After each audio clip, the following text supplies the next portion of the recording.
Black power, y'all.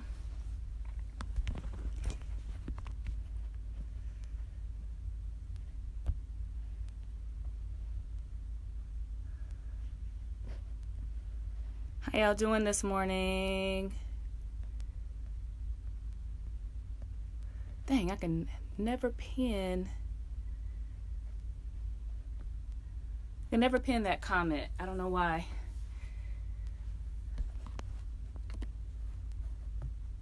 Give me one more thing to do.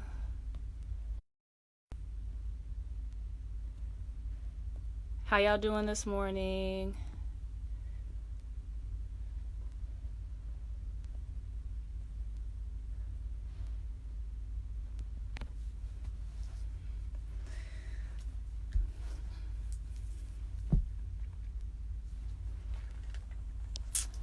Black power, y'all. Y'all come on into the room, please. So we can get started with the book trap, the revolutionary book trap this morning.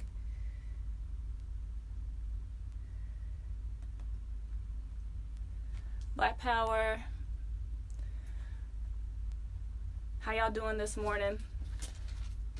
Y'all ready? Let me get onto my laptop so I can read y'all's comments a little more easy. Black power, Daniel. My laptop is old as dirt, and it died. I had everything set up, and then it died as soon as it was time to go live. So I'm gonna be working on getting back into Facebook on my laptop so that I can see y'all's comments and then I don't miss anything. But I do have the PDF in the comments, and I also have the donation links in the comments. I don't know why I can't pin them, but they are there. So just FYI on that. But we will get started here in a few minutes. I'm gonna give it just a couple more minutes before I start getting into everything, the announcements.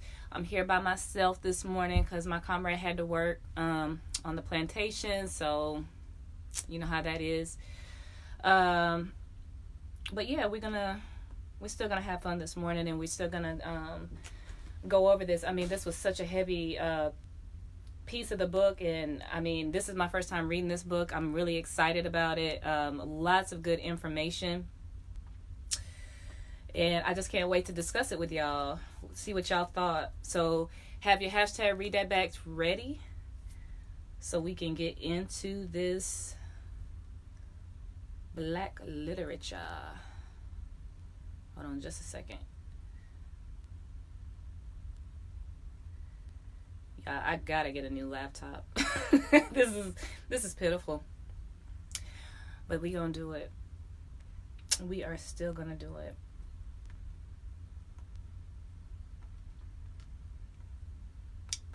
What y'all eat good this morning? Y'all eat anything good? Anything nutritious? Anything that's good for brain power? Some omega-3s, stuff like that. Make sure that you share the video. I think I found it. No, that's not what I'm trying to do. Make sure that you share the video if you haven't. Share on all your social media pages. Y'all, they're gonna make this hard for me. Here we go. This is what I want right here. All right, let's get it. All right, because yeah, I just want to make sure I can see y'all's comments easier. All right, so yeah, I hope y'all ate something nutritious this morning, something for brain power, omega-3s, avocado, all that jazz. So let me know what you had to eat this morning. Daniel said I had a slice of pizza, but the rest of the day is going to be veggies. I think that's a good plan. Yeah, because we gotta eat good. I know that could be a challenge sometimes, but we gotta eat good. So y'all, a couple of announcements before we get started. Some really exciting stuff is going on with Black Hammer right now, y'all. We are working. When I tell y'all we are working, we are working. So we got another food drive coming up in the Atlanta area. Tentatively, it is scheduled to happen December the 28th. in the Atlanta area. We're going to have it at the Woodruff Park and the Hertz Park. So we're going to cover 2 different areas. Details are still developing around that. So be on the lookout for some flyers about that. And we are taking donations for the food drive. So right now, the same place that you donated the last time, $BlackHammer.org, you can donate there. Black Power Diva, how you doing, sis? And make sure y'all share this again on all your social media platforms. We want to make sure that this information gets out there. But we are planning another food drive in the Atlanta area. In the East Coast region, their chapter is having a meet and greet on December the 15th. It's at Nabby's Place in Baltimore, Maryland, from 1 p.m. to 3 p.m. So if you're in the area and you want to get to know what we're doing, what we're about, as far as what Black Hammer is about, if you want to learn more about the organization, that's where they're going to be. They will be getting information to you. They're going to come with pamphlets. They're going to be able to give you our principles of unity so you know how to get involved with the organization. And this is something that we're planning to do across the nation. So anywhere that we are going to be setting up and, hopes of getting to know the people of the community so we can, do this work. So those are the announcements right now. We're doing more stuff than that, but, we'll be bringing that to you in the episodes to follow. Before we get into it, I want to know what's on your bookshelf. So hashtag what's on your bookshelf. If there's something you're reading that you want to know, that you want to put on our reading list and something that we might get to where we might read it in the Revolutionary Book Trap, drop it in the comments section so we can make sure that we put that on our list. We're going to read a great variety of things that we want to discuss, just so long as it has to do with African and colonized, liberation, freedom, art, culture. That's what we want to share. So, but y'all, what did y'all think about the second half of chapter 1? And I have this version. There are several versions out there. The PDF is also in the comment section if you need it. If you want me to, all right, that's a good read, Daniel. Blood in My Eye by George Jackson. That's actually something I have that I haven't read yet. But I have this version, so the page numbers, when I'm referring to page whatever, it may not be the same as yours. And the PDF, if I'm not mistaken, that's a whole different thing. So I'm going to try to do my best to kind of let you know where it's coming from so we can all be at the same place. But we are starting at what is under development today. Because we read last week about how Walter Rodney describes what is development. And basically what I can recall from that is he describes development as the ability for us to, the country or the area's ability to be able to protect itself against natural disasters, to be able to produce and feed its population and things of that sort. And of course, we see that European countries tend to have the ability to produce on a large scale, the ability to feed and that type of thing. And we know that based on what we've read so far, that comes at the exploitation of other countries. And I'm sorry about the light, y'all. You can see that I have a big forehead, so work with me, okay? But this light is a little bright, but I'm trying to work with it.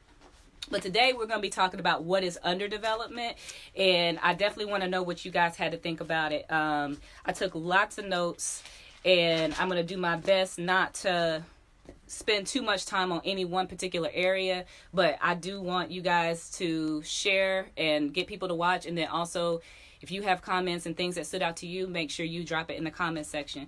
So on my book, in my book, it's on page 13 that we're starting out in, what is under development. And he actually, since he's already laid out what development is and how we think about that, he goes into, it really would only make sense if you understand what development is to define underdevelopment. And on my page 13 in the first paragraph, he says it is very much tied to the fact that human social development has been uneven from a strictly economic viewpoint.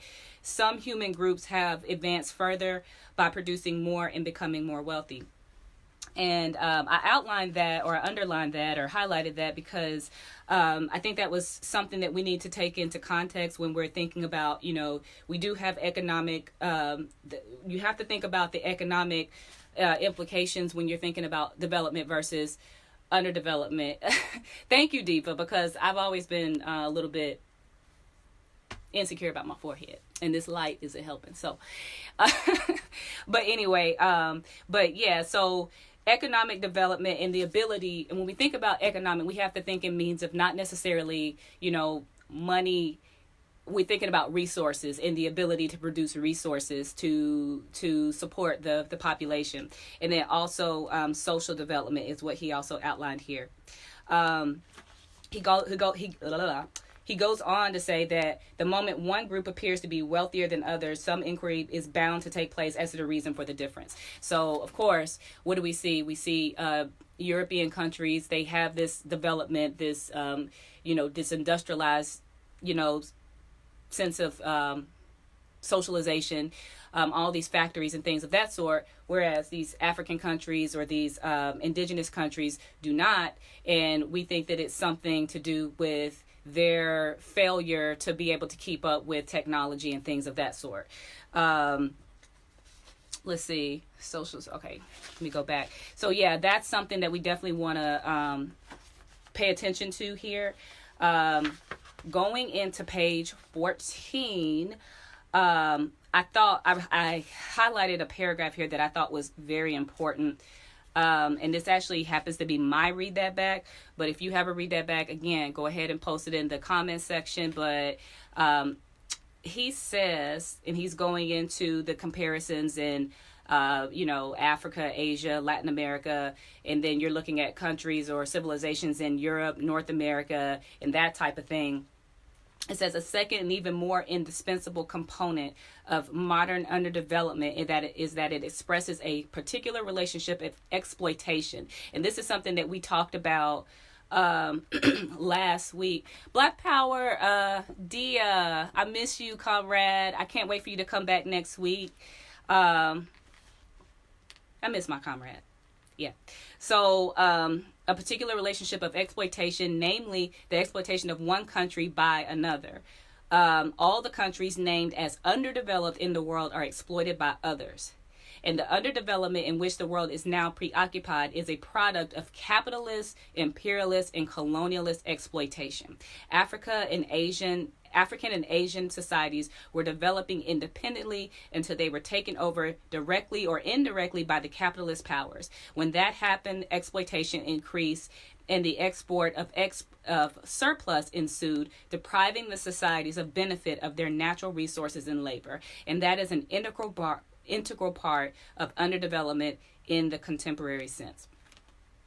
So I want to know, I miss you. So I want to know what you guys think about that. And, when we think about, even like today, we have most of us, when we think about whether we would actually move back to our homeland, it's not enough to say, well, if we're, we notice that there's a contradiction in the Americas and North America, Europe, and the powers that be here, and then we could just move back and go back to Africa. It is not that simple because there's a level of exploitation that's going on there. There are, the colonization still takes place in those areas in Africa, and us moving back there, even in Massey, would not change that. We have to recognize that there's the resources are not dominated by the people there. They're dominated by the people that have taken over that land to capitalize off of the natural resources there. So the foreign powers that are in Africa have done that and have been doing it for a while. And again, this book was published back in 1969. So these are things that Walter Rodney wrote about even then, and it's still a very real reality now. And Diva says it's by design. Wow, yes, that's to read that back. So we want to recognize that's the key word that is going to continue to resurface here is exploitation. And I really like how Walter Rodney lays out that is the relationship that Africa has with any of the capitalist powers. So it's to really compare Africa, Asia, or any of these other places that have a underdeveloped society. It's not because they're intrinsically lazier or less intelligent. It's because there's an exploitive relationship that came about from Europe, that invaded and infected these other places. So I think that's very important. Let's see, in page 14. So yeah, what do you guys think about that? I really want to know. I want to see what you have to say about it. Something else on page 14, it goes into saying in some quarters, it has often been thought wise to substitute the term developing for underdeveloped. One of the reasons for doing so is to avoid any unpleasantness which may be attached to the second term, which might be interpreted as meaning underdeveloped mentally, physically, morally, and of any other respect. That's important to kind of internalize too, because, that's something that's attached to that term. Underdeveloped is, they're not as smart, and which was something that we just said. And it says, actually, if underdevelopment were related to anything other than comparing economies, then the most underdeveloped country in the world would be the USA, which practices external oppression on a massive scale, while internally there is a blend of exploitation, brutality, and psychiatric disorder. Y'all, are y'all reading this with me? Because again, they will attach these other things mentally, physically, and morally to the underdeveloped term, and they will relate it to Africa, they will relate it to Asia, they will relate it to any Latin America or indigenous population, but they would be the ones that would be considered this based on the way that they've acquired their capital to begin with. And I think that is so important that we grasp that, because again, some of us think that there's something innately wrong with our motherland, and it's not the motherland, it's the invaders of that land. So I want to know what you guys have to think about that. Before we go into per capita income, and I think this is going to be really important because there's a graph that I really want to discuss, and it's very it's alarming, yet also very sobering as to why. Diva says, I just feel like it's crazy that our entire lives have been told that these countries are poor. Let me see if I can see the red. Okay. That these countries are poor, and not to the fact that this nation and many others are stripping them of their wealth. Yes, it is. It's extremely crazy. It's extremely crazy.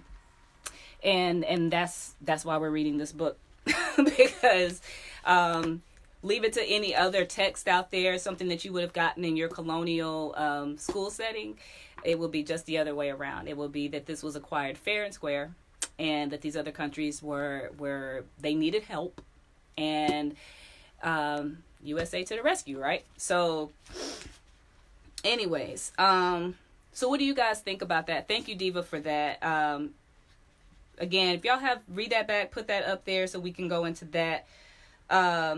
When he goes into economic comparisons, this is where he starts to talk about per capita income. He says at the bottom of page 14, economic comparisons can be made by looking at statistical tables or indices of what goods and services are produced and used in the societies under discussion. There's something that's really important in here that I definitely want to spend time on, because it talks about trade and things like that, and how other countries or other capitalist countries, they trade with each other and they get a certain amount of profit based on the goods that come from where they're getting it from. And then when they're going to Africa to get certain goods from there, that the trade is already uneven, because they're going there only willing to pay this much for a certain good that they need to have, but they know that there's there's already an exploitative relationship between that capitalist country and whatever said country in Africa, and that they're not going to give them nearly what they should for that specific good. But where he starts to talk about per capita income, and I really appreciated how he defined it. On page 15, he says, it is enough to note that the national income is a measurement of the total wealth of the country, while the per capita income is a figure obtained by dividing the national income by the number of inhabitants in order to get an idea of the average wealth from of each inhabitant. This quote unquote average, he has that in quotation marks, can be misleading where there are great extremes of wealth. A young Ugandan put it in very personal form when he said that the per capita income of his country camouflaged the fantastic difference between what was earned by his poor peasant father and what was earned by the biggest local capitalist, Madvani. In considering the question of development away from the state of underdevelopment, it is of supreme importance to realize that such a process demands the removal of the gross inequalities of land distribution, property holding, and income, which are camouflaged behind national income figures. So I want to stop there for a second, because the reason why it's so important, and then there's a graph that we're going to go into here in a second. And I said my page 15. Remember, that can be a different page in whatever version you're reading. But this is coming from the paragraph that begins, economic comparisons can be made, which is not too far after we start the what is underdevelopment subtitle. So if you skip down to that paragraph, you'll see where I'm reading from, where it talks about per capita income and national wealth figures and that type of thing. And the reason why I think it's important that we look at that is because you get a certain figure. I'm going to, for the sake of being somebody who was born in the American continent, I'm going to give you that. And just from the figures that we can see on that, it's a graph, or a graph that you can find, where it says it's going to give you a list of countries, and it's going to give you per capita income in dollars. And this is coming from 1967. So those figures obviously will have changed. But I can guarantee you that the implications are still very similar to what they were then. But the USA, the per capita income in US dollars was 3,578.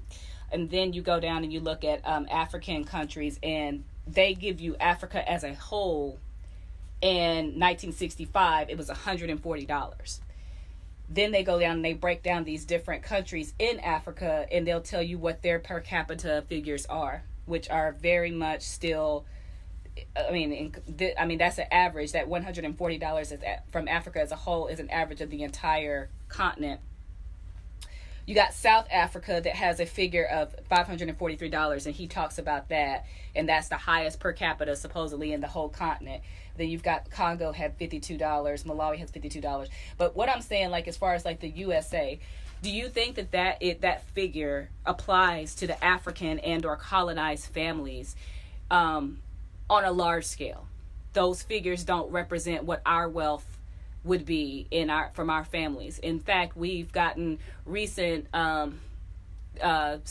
research that indicates that the wealth gap is actually widening between black families, colonized families, and that of white families. So that's a very real thing. And what he's saying is that the per capita income of a particular country isn't necessarily reflective of because you can have one or two families that have a large amount of wealth, and that's going to skew the data to reflect that everybody in the country has the average, because this one family or these two families have this amount of wealth, but the rest of the population has wealth way down here. But that skews the data to look like it's somewhere in the middle that everybody's getting at, and then that's not accurate. Something that would help me to understand it better would be like, let's say you're in a classroom and you've got one person that got an A+ in the grade, but then everybody else had somewhere around a C average or something like that. Okay, so how you get a grade or how you get like an average is you basically take all those numbers, everybody's grade in the class, and then you, however many different students you have or that took that participated in getting the grade, you divide the sum of all those averages by the number of students there were in the classroom, and then that gives you your average for the classroom. So you have the one person that had the A plus, and you had everybody else that had the C plus. So your average is probably going to be somewhere around a high C or a B. But that's not necessarily reflective that the majority of the class got a C. We can flip that and say, let's say you had everybody got an A plus except for maybe two people, they got an F, they failed, or a really low grade. Then that A plus may become more like an A minus or a B, because you had some really low grades that pulled that whole average down. So that's what we're talking about here when it comes to per capita income.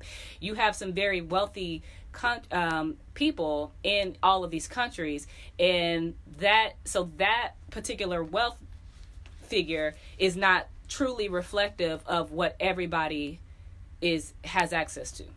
I hope that makes sense.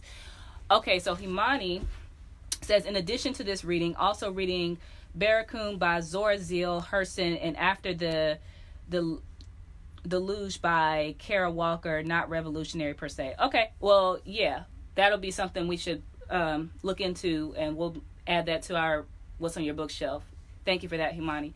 So, yeah, so I thought that was important because, like I said, we want to make sure that we are looking at this from a standpoint that we realize that there, in pretty much any country, there's going to be a wealthy family, wealthy population that has a majority of the wealth or is getting a majority of the wealth, whereas the majority of the population does not have access to those resources. So I hope that makes sense. Yeah. So what do y'all think about that? Thank you, Diva. So yes, it does. What do y'all think about that? What are your questions about that, if any? So yeah, back to that table though on my page 16, but you should be able to find the table fairly easily.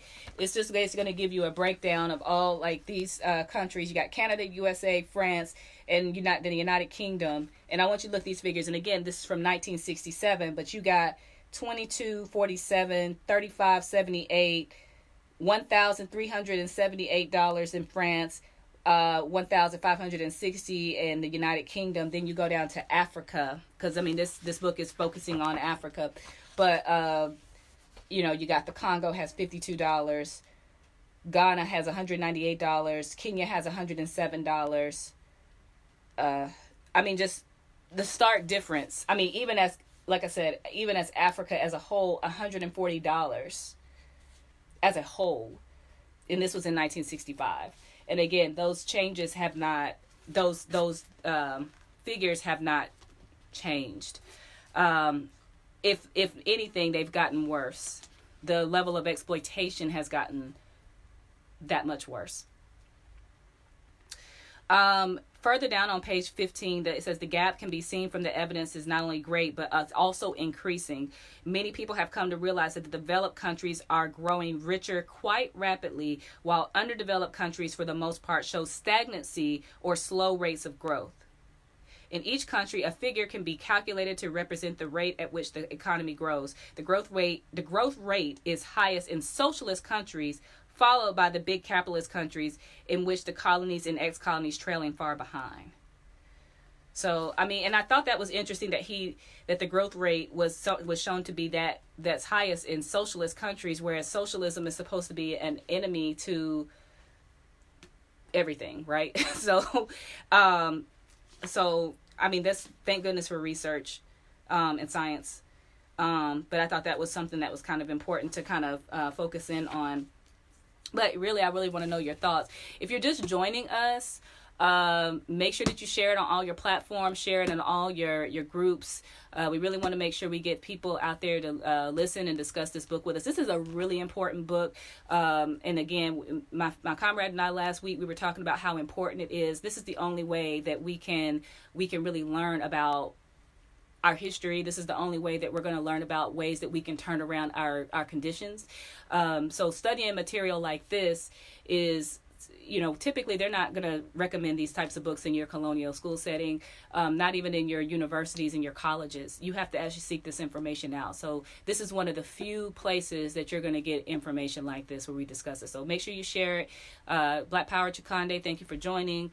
Diva said they use these figures to hide behind them and justify their exploitation. Of course they do. And he's going to get into that. But what he also says is that, there's some sort of moral reasoning behind why they want it to seem as though those countries didn't get these access to these things because they were lazy, and we have access to them because we're more intelligent, and there must be some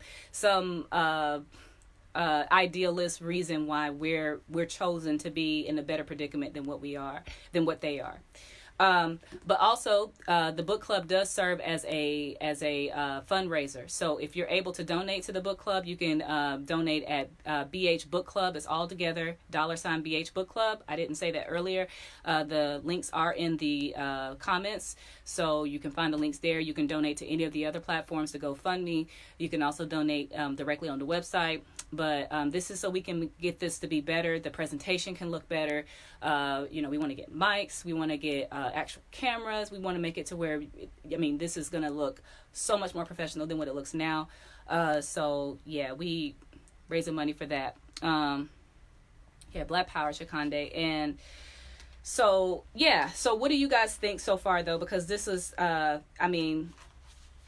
really want to know how you guys are internalizing all this information so far.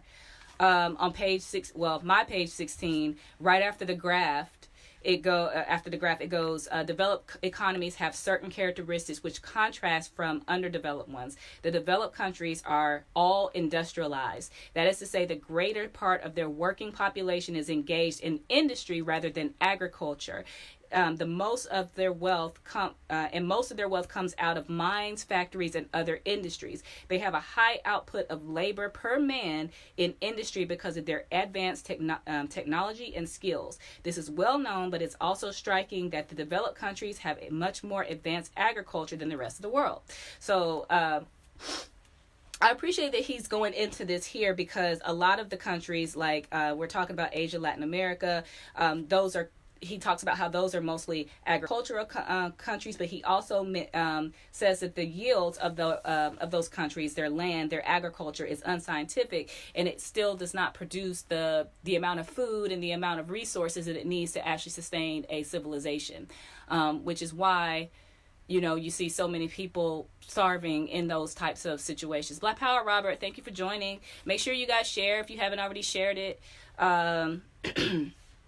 And so he also goes into the correlation between the amount of steel used in the country he says that's an excellent indicator of the amount of industrialization. And he talks about, he said at one extreme, one finds that the USA consumes 685 kilograms of steel per person. Sweden 623, and East Germany 437. At the other extreme, one finds that Zambia, which is a country that's in Africa, consumes 10 kilograms, East Africa 8, Ethiopia 2. And when the same kind of calculation is made for sugar, an example that of the results show Australia with 57 kilograms, and North America and the Soviet Union 45 to 50 on average. Africa, however, only consumes 10 kilograms of sugar per person per year, and this is better than Asia with 7. And he's going to go into food and nutrients, and that's also a really important factor, because aside from industry and the ability to produce the food, then you have the ability for the people that live there to consume the food. And what are you always seeing in pictures of African babies and how they need this and they need that? Well, yeah, it's because it's the land is being exploited. But, those people are starving and they don't have access to clean water or food and things of that sort. And so when he goes into talking about that and what that means and everything, that is because you don't get the access to the food because, one, somebody else is exploiting the resources for you to be able to do that. It says, even more gloomy than a set of statistics relates to basic food requirements. Each individual needs a certain quantity of food per day measured in calories. And then this implies that if you have a group of people who are not getting their basic nutritional needs met, then how are they going to be able to form industry or to develop? Because you're starving to death. You're starving to death. The desirable amount is 3,000 calories per day, but no African country comes anywhere near that figure. Algerians consume on average only 1,870 calories per day, while Ivory Coast can consider itself very well off in an African context with 2,290 calories as the national average. So the 1870 from Algeria, that's a little over half. And even like the Ivory Coast, which if you think about where they are, they're a little more accessible to the ocean where they could fish and get food that way. They're getting a little bit more, 2,290 calories as a national average. Furthermore, one can also has to judge the protein content, and you have to think about protein has a lot to do with brain development. Okay. Many parts of Africa suffer from protein famine, which means that even when calories are available from starchy foods, little protein is to be found. Persons in developed capitalist and socialist countries consume twice as much protein food as those in underdeveloped countries. Such differences can help to make it clear which countries are developed and which are underdeveloped. Thank you for sharing, Robert. I know I bring up Amos Wilson a lot, and I hope he's going to be on our reading list at some point down the line, but protein development is so important with brain development and being able to reason. And so when those types of things are deprived from our diet, and when we don't have access to things like that, the implications they speak for themselves. But yeah, Amos does talk about, protein and its role in brain development and things that we're really exposed to from pretty much the minute that we're born. So I really want to know what you guys have to think. I see we got 20 people watching. So yeah, don't be shy. Please drop a comment. I promise you I'm not going to bite. I really want to know what you guys have to say, what you guys think. This is such important content for us to really ponder on and discuss that I just really want to hear what y'all have to think. So, what y'all have to say. Let me see. Am I missing anything in my notes? I defined that. So when he goes into social services provided by a country, he at the bottom of page 17 that says the social services provided by a country are of importance equal to that of its material production in bringing about human well-being and happiness. And then when we're talking about social services, we're talking about getting access to food. We're going to your government and requesting access to food, access to resources, here it would be like electricity, gas, if that's what you use to heat your home, being able to live a basic quality of life, but, being able to also have access to amenities as well. Diva says, I had so much to say and not typing. Speed to type it. Well, type it anyway, Diva. Type as much as you want to because we can go back. I'm just going through it because I know it's a lot to cover in a short period of time. It's already 11:39 and I'm not even halfway through this section. So I want to make sure we get to it. But even if you have to go back, that's cool. I think it's so important. But yeah, that's what we're talking about when we're talking about social services. It's universally accepted that the state has the responsibility to establish schools and hospitals, but whether these are provided by the government or by private agencies, their numbers can be established in relation to the size of the population. The extent to which basic goods and social services are available in a country can also be measured indirectly by looking at the life expectancy, the frequency of deaths among children, the amount of malnutrition, the occurrence of diseases which could be prevented by inoculation, and public health services. So these are things that they can put in your country, your society, in order to prevent the deaths from happening. And then he goes into, he's about to go into this now, and the proportion of illiterates, people who can't read. In all these respects, the comparison between the developed and underdeveloped countries shows huge and even frightening differences. For every 1,000 children who are born alive in Cameroon, 100 never live to see their first birthday. That's 10%. 10%. And 10% of babies that die before they even reach the age of 1. This is Cameroon. This is an African country. And out of every 1,000 African children born alive in rural Sierra Leone, 160 die before reaching a year. So that's more than 10%. That's 16%. 16%. So not yet 20%, but almost, that don't live to see their first birthday. Yet the comparable figures in the United Kingdom and Holland are only 12 and 18 respectively. So 12 babies out of the same figure die in these other countries, in the United Kingdom and Holland, these European countries. Besides, many more African children die before they reach the age of 5. Lack of doctors is a major drawback in Italy. In Italy, there is one doctor for every 580 Italians, and in Czechoslovakia, there is one doctor for every 510 citizens. In Niger, one doctor must do, y'all, this figure. Y'all, okay, in Niger, one doctor must do for 56,140 persons. In Tunisia, one doctor for every 8,320 Tunisians. And in Chad, one doctor for every, wait for it, 73,460 persons. How much health care could you possibly get if you have one doctor for nearly 100,000 individuals? I need to know that. And, well, I'll go into that in a minute. It says here, it takes a large number of skilled people to make an industrial economy function, while countries of Africa have a woefully insufficient number of highly qualified personnel.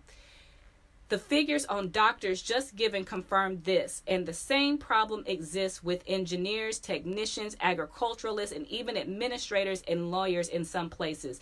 Middle-level skills in fields such as welding are also lacking. To make matters worse, there is at present a brain drain from Africa. This is what I wanted to go into. Africa, Asia, Latin America, and Western Europe. This is to say, professionals, technicians, high-level administrators, and skilled workers immigrate from their homes, and the small number of skilled people available to the underdeveloped world is further depleted by the lure of better pay and opportunities in the developed world. So, we just saw those figures, and Diva, you have no idea. Yes, it is. But what I've seen, because I work in the health setting, the healthcare field, we do have a lot of doctors. What I've seen, and this is just my personal observation, is that you have a lot of people that come here from places like Nigeria, and they practice medicine here. And I've talked to some of them, and they're like, yeah, they go back to visit. They still have family there, and they want to go back there, and they have a very real connection to their home. But as far as ever having go back there to practice, it's almost like it's out of the question. It's not. Why would I want to go back there when I could come here, make a living, and have a better quality of life and everything? And it is infuriating and depressing, because it's those skills that we do need in our motherland are being sucked out, just like everything else, and going to Europeanized countries such as the USA and other places in Europe, and everything that we need doctors there. I mean that figure in Chad, one doctor for 73,460 persons. Like, how do you even get a quality? How do you even get a quality exam? Or even, I mean, 73,000 people. You're the only doctor there. Robert says, yes, those with the skills are leaving the continent, and for America and Europe, the West is exploiting Africa for the resources and the brain power. They absolutely are, Robert. I mean, and like I said, I see it in the health setting that I work in. I see it. And they don't have any intentions on going back. They have no intentions on going back whatsoever. I wonder what those figures would be today. I'd be very interested to research and see what those figures are today. And I'm sure that it's worse. So, page 18. So this is what we were talking about, skilled workers. So, so that goes outside of like the healthcare, spectrum. It goes into engineers. There's no doubt that the skill is there, or that it can be there. It's where does it find its practice? Where does it anchor itself? And so if it's not servicing or benefiting the people, then it doesn't really do us any good. It's almost like, well, it is like, we have our communities, we have our neighborhoods. You have your skill. We're going to college and we're racking up all this debt that we'll never get rid of. And you leave and you get your skill, and then you move away, you plant yourself in a suburban area, and your skill is going to go better to serving people that don't look like you. And so I mean, 73, I cannot move past that figure.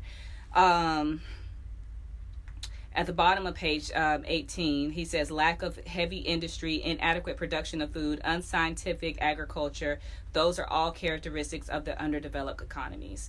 So these are things that this is what makes a country underdeveloped. And then also, he says it over and over again, the typical underdeveloped country also typically has an exploitive relationship with another country that is putting them in that exploitive predicament to begin with. Let's see. I'm going to have to move, but what aggravates the situation is that more people are employed with those jobs than are really necessary. So here I've moved into where they're talking about, like, even in those particular countries and civilizations that have, there is a class of people that tend to take a disproportionate amount of the wealth. So you have, even in those African countries or those other countries, Latin American countries and things of that sort, you have people that are employed at a certain level where they get a certain amount of wealth, whereas people that are in working class, they typically do not. So this is at the page of 19. It says much of the national income which maintains the country goes to pay individuals who are not directly involved in producing wealth, but only rendering auxiliary services, civil servants, merchants, soldiers, entertainers. Those are the people who get the wealth that comes in, which we saw that graph is not much anyway. And then it says what aggravates the situation is that more people are employed in those jobs than are really necessary to give efficient service. To crown it all, these people do not reinvest their agriculture or industry. They squander the wealth created by the peasants and workers by purchasing cars, whiskey, and perfume. So basically, petty bourgeoisie. That's what we're talking about here. Members of the privileged groups inside Africa always defend themselves by saying that they pay taxes, which keep the government going at face value. And this is why I can really appreciate this book already. Walter Rodney is not mincing any bones about it. At face value, this statement sounds reasonable, but on close examination, it's really the most absurd argument and shows total ignorance of how the economy functions. Taxes do not produce national wealth. and development, wealth has to be produced from nature, from tilling the land or mining metals, felling trees, or turning raw materials into finished products for human consumption. These things are done by the vast majority of the population, who are peasants and workers. So you have these industrial civilizations that can produce these things on a large scale and have the ability to mass produce food, mass produce, even on a farming, even if you wanted to say, we're not necessarily talking about processed food. We're talking about just being able to mass produce crops and mass produce the ability to get water out to everybody and things of that sort. That's what we're talking about. So just being able to manipulate the nature into being able to really just produce for its entire human population.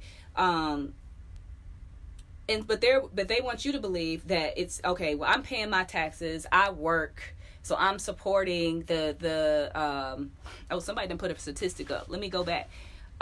Okay, Robert says natural minerals coming from Africa, depending on countries, varies from 22 up to 90% back in 64%, maybe even back in 1964. Let me see. Probably higher now. I agree, Robert. It's definitely higher. I want to know what the resources are, what those figures are for today, and I have no doubt that the disparities have widened. Himani says, yeah, the creation of the bureaucratic bougie class by European capital is also intense. The number of politicians per person in Africa and other privileged groups compared to Africa blew my mind. Yep. That is exactly what they teach us. Can't stay in the hood if you want to be somebody. They do teach us that. They exploit everything that we are able to obtain. They don't want you using it to build up your people, and they definitely don't want you to let the working class people know that. Yeah, so he's highlighting that the petty bourgeoisie and their role in putting things in this context. He also goes into, he says, the income given to civil servants, professionals, merchants comes from the store of wealth produced by the community. Quite apart from the injustice of the distribution of wealth, one has to dismiss the argument that the taxpayers' money is what develops a country. In pursuing the goal of development, one must start with the producers and move on from there to see whether the products of their labor are being rationally utilized to bring greater independence and well-being to the nation. And in most cases, it's not. By paying attention to the wealth created by human labor out of nature, one can immediately appreciate that few underdeveloped countries are lacking in the natural resources which go into making a better life, and in those cases, it is usually possible for 2 or 3 territories to combine together for their mutual benefit. In fact, it could be shown that the underdeveloped countries are the ones with the greatest wealth of natural resources, which Robert already alluded to. We already know that Africa is a very rich continent when it comes to national resources, yet the poorest in terms of goods and services presently produced by and for their citizens, and that goes into the exploitive nature that we have, that we're talking about with Africa in these European countries. And then there's something that he pulls from, 1964. Yes, Robert, absolutely.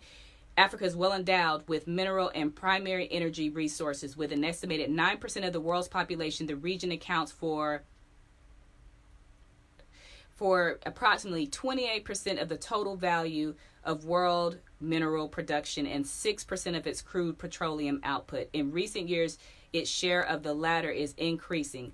Of 16 important metallic and non-metallic minerals, the share of Africa in 10 varies from 22 to, yes, that's what Robert would say. Okay, thank you, Robert, for that. Yeah, this is a lot of information. And so again, trade really should be in our benefit. As far as Africa is concerned, it should be in our benefit because we have access to all these natural resources. Why then are we underdeveloped or so poor? There's only one question. There's really only one answer to that, and that's due to the exploitation. I love how he brings in South Africa, because we know about South Africa and the apartheid and the colonizers that still live in South Africa and think that they have some claim to the land. He says, thus, South Africa boasts about having the highest per capita income of Africa, but as an indication of how this is shared out, one should note that while the apartheid regime assures that only 24 white babies die out of 1,000 live births, they are quite happy to allow 128 African babies to die out of 1,000 live births. That's 12.8%. Of actual African babies dying in South Africa compared to 24%. So what is that? That is 10%. So that's 2.4%, which is very telling. And then on page 21, this is where they go into, what I had kind of alluded to a little earlier. He talks about, this is where they kind of tie morality into why these countries are so underdeveloped and have fallen behind. Presumably, the only comment which one can make on that is amen. The interpretation that underdevelopment is somehow ordained by God is emphasized because of the racist trend in European scholarship. It is in line with racist prejudice to say openly or to imply that their countries are more developed because their people are innately superior, and that the responsibility of the economic backwardness of Africa lies in generic backwardness in the race of Black Africans. So basically, it's intrinsic that Africa is the underdeveloped because they're evil and we're superior. We're, and we not that we stole this from y'all, not that we violated our own tenets of what it means to be moral and good from our own Bible, but that we, that we stole from y'all, that we treated y'all like anything but a neighbor. We just came and just ripped stuff from your land, said we were civilizing you and stealing your resources so we can make a profit off of it, which is why your land is as underdeveloped as it is. So I appreciated that he outlined that. So what do you guys think? So far, Diva said thieves. Yep, girl, I agree. What do y'all think about this so far? It's, when I tell you my whole book was highlighted. Because that's what I'm saying. I could easily go into this a lot more, because it's just so much that you could skip over. So anybody else got any read that backs? I really want to go over that. Just a reminder, this is a fundraiser, so if you can donate to BH Book Club, it's all together. Feel free to do that. We're always trying to make this better as far as presentation for you. But it does. It brings about a flurry of emotions, but also it can help us to be better materialists too. Because, when we see this is how this came to be in the first place, it really lays a roadmap and helps us to create a blueprint of our own of how to regain ownership. And y'all, if you haven't gotten your hands on one of these, you should. It has our principles of unity in it. And really quick before we get back into the text, principle number 1 says, we believe that the colonized proletariat should have dictatorship over our lives, labor, land, and resources. And really all the principles, we have 4 principles of unity, and they're all relevant in how we would control our resources and what we feel that we should have access to and how we should go about creating our freedom. So get your hands on this pamphlet if you haven't already. It's got all of our principles of unity on it, and it's very relevant to how we move from this point forward. So this book, this text helps to put everything into perspective, to understand how these things came to be, because it's one thing for us to be mad and angry about what has happened to us as a people, and it's very that anger is justified in it, but you could do something with that anger by building to take back all of our stuff. I'm trying not to cuss so we can boost this, but it's hard. But anyway, so it's necessary for us to focus on this. And again, I think it helps us to be better materialists. On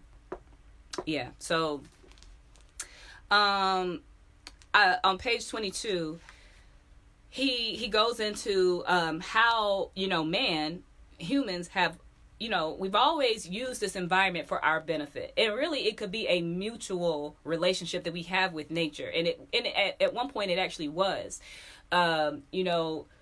trees put trees put oxygen into the air. We breathe out carbon dioxide. And so there's a mutual relationship between us and plants and trees and things like that. That's a good relationship. So we can still utilize the resources of this land to benefit us as a people and everything, but it doesn't have to be at a destructive level. So on page 22, this third paragraph down, he says, man has always exploited this. Sorry, y'all, my daddy calling. Man has always exploited his natural environment in order to make a living. At a certain point in time, there also arose the exploitation of man by man, in that a few people grew rich and lived well through the labor of others. Okay, there was a stage that was reached by which people in one community called a nation exploited the natural resources and the labor of another nation and its people. Since underdevelopment deals with the comparative economics of nations, it is the last kind of exploitation that is of greatest interest here. The exploitation of nation by nation. One of the common means by which one nation exploits another, and one that is relevant to Africa's external relations, is exploitation through trade. And this is what we were talking about a little earlier. When the terms of trade are set by one country in a manner entirely advantageous to itself, then the trade is usually detrimental to the trading partner. To be specific, one can take the export of agriculture produce from Africa and the import of manufactured goods into Africa from Europe, North America, and Japan. The big nations establish the price. So that's where I'm talking about. The price is established by those exploitive countries to begin with. Of the agricultural products, and the subject these prices to frequent reductions. At the same time, the price of manufactured goods is also set by them, along with the freight rates necessary for trade in the ships of those nations. The minerals of Africa also fall into the same category as agricultural produce as far as pricing is concerned. The whole import-export relationship between Africa and its trading partners is one of unequal exchange and exploitation. So if they're setting the prices for the goods that come out of Africa, what do you think they're going to do? They're going to set it at a fair price to where Africa actually has a chance to compete in this capitalist enterprise? Or are they going to say, oh, we're only going to pay this for that? I mean, just think about some of the resources that come from Africa and formulate your question. Because chocolate, I mean, that's the thing that comes to mind to me, because of the nature in which it's harvested, where it comes from, and the fact the pricing is what it is. So like companies like Nestle, Mars, Hershey's, they're all very exploitive. And this is African children who have to mine this crop, and they pay pennies for it.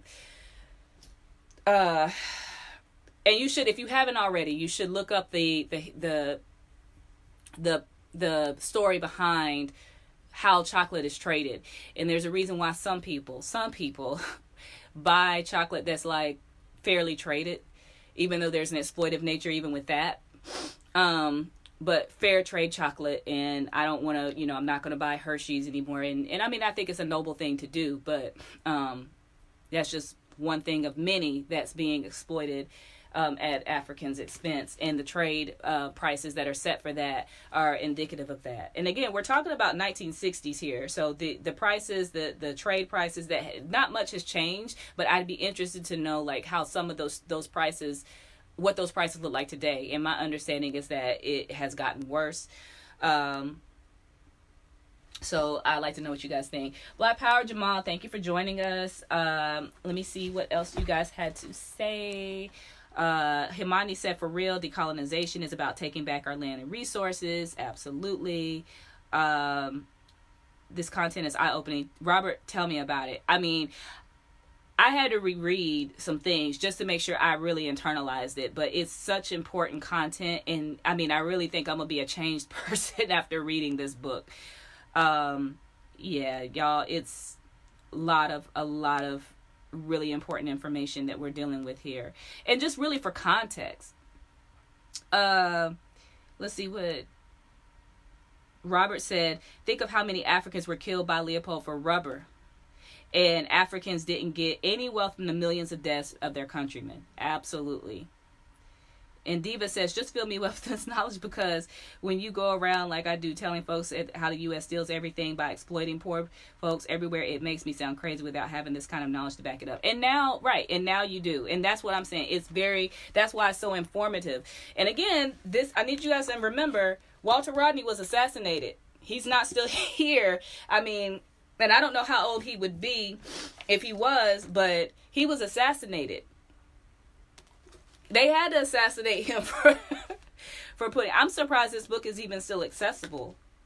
But I mean, it also takes it has to get into people's hands, and for us to do what we need to do with the information in order for it to really mean anything. So, going into page 23, he talks about foreign investments and how it takes the form of loans to Africa. So we getting into like how Africa is further being exploited, like through trade agreements, loans, and then we're also talking about where does he talk about it? Aid, foreign aid, right? So foreign investments often take the form of loans to African governments. Naturally, these loans have to be repaid. In the 1960s, the rate of repayment amortization of official loans in underdeveloped countries rose from $400 million per year to about $700 million per year. And it is constantly on the increase. Besides, there is interest to be paid on these loans, as well as profits from which the direct investment in the economy. So this money that they get is loans. Of course, they want all of it back with interest. But you have these if you remember those per capita statistics, how are they ever going to be able to repay that? You're not able to make money off of your natural resources because they're setting the prices for it. How do you even have a chance to compete? How do you even have a chance? So again, it's really just a new form of enslavement, because you're never going to pay that debt off. Ever. He goes down and says, further, in more recent times, the forms of investment have become more subtle and more dangerous. They also include so-called aid in the management of local African companies by international capitalist experts. He goes into, it says, Africa trades mainly with the countries of Western Europe, North America, and Japan. Africa is also diversifying its trade by dealing with socialist countries.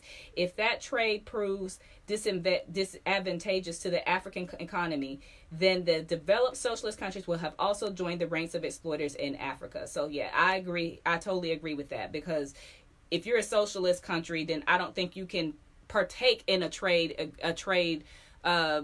interaction that would be in an exploitive nature, because that's kind of contradictory to what a socialist economy would be. However, it is very essential that at this stage to draw a clear distinction between capitalist countries and the socialist ones, because socialist countries have never at any time owned any part of the African continent, nor did they invest in African economies in such a way as to expatriate profits from Africa. Therefore, socialist countries are not involved in the robbery of Africa. Now, I made a note here, and this is something I don't have a lot of, I can't really go into it, but I think I made a note here because I wanted to learn more about China's investment in Africa and the move. We're in 2019 and we're dealing with that. So I want to know how that ties into that, because China has always known to be a socialist government, a communist government. So if anybody can sound off about that in the comments, I would be appreciative, because that's what came to mind when I read that paragraph. And I don't know if that implies that China is shifting away from socialism and communism and going into capitalism, because he did mention that earlier in this chapter. He talks about how, what did he say exactly? He said that China had actually skipped the capitalist phase, because remember, we had communalism, then it goes into slavery, then it goes into feudalism, then capitalism, and then socialism. That was the natural progression of things, or what we've seen in a lot of countries and civilizations. And he says that China actually skipped that stage. So I don't know if but there's some sort of, it to me seems like the nature of China's involvement in Africa it appears to be exploitive. So I'd appreciate anybody's input on that. Let's see what you guys had to say. Black Power Tim, thank you for joining us. Share if you haven't already. France alone gets 13 to 15 billion out of African countries per year. And I want to say, maybe I'm thinking about Haiti. Somebody's getting reparations out of, I think it's out of Haiti though. But yeah, I'm so happy that I was able to catch this, but I have to go make breakfast. Okay, go take care of the babies. We will see you next week, sis. But yeah, I mean, y'all, I really would like to hear anybody's input on that.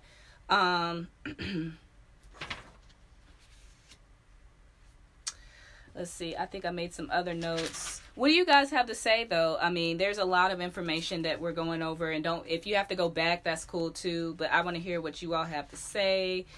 This was a heavy, heavy chapter. Lots of information to really internalize.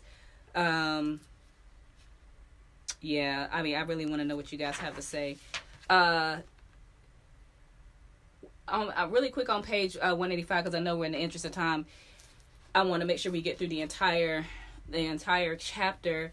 On page 25, he goes into African economies are integrated into the very structure of the developed capitalist economies, and they are integrated in a manner that is unfavorable to Africa, so already exploitive in nature, and ensures that Africa is dependent on the big capitalist countries. That's why we're seeing like how these loans are coming about, and how they'll never be able to pay them back. They basically entrapped them into this exploitive relationship, slave master type relationship that they'll never be able to overgo. So that's capitalism.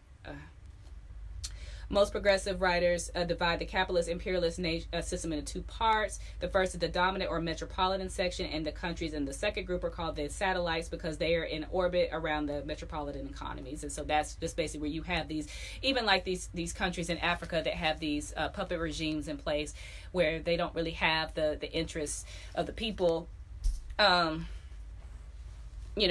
heart. They're trying to fill their own pockets, but they carry out the interests of the U.S. and the European countries and that type of thing.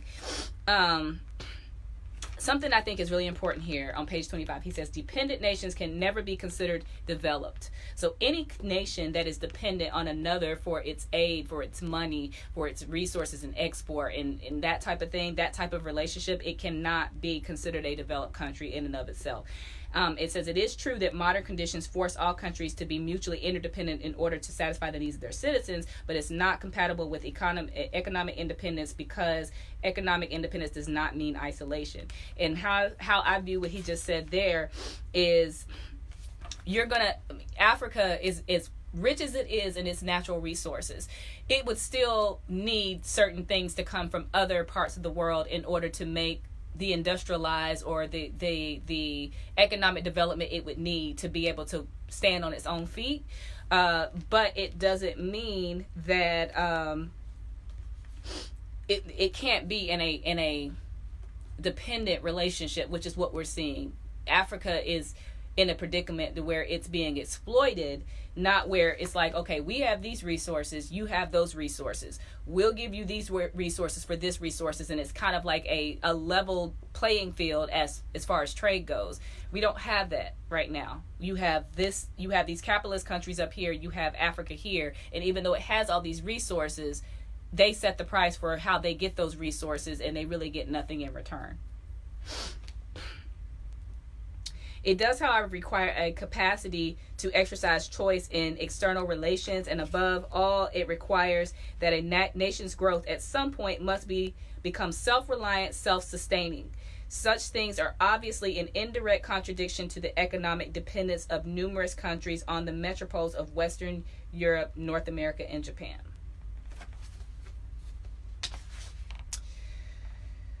Oh, y'all, this is so heavy. It's just so much information in here.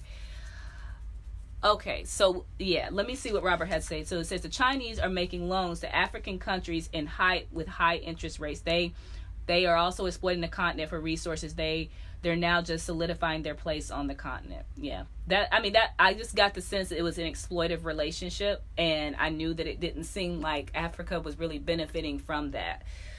And that's what came to mind when I was reading that paragraph. On page 26, he something is he says it's the, well, I keep saying page numbers like we all have the same same version, and I know we don't. But I am reading.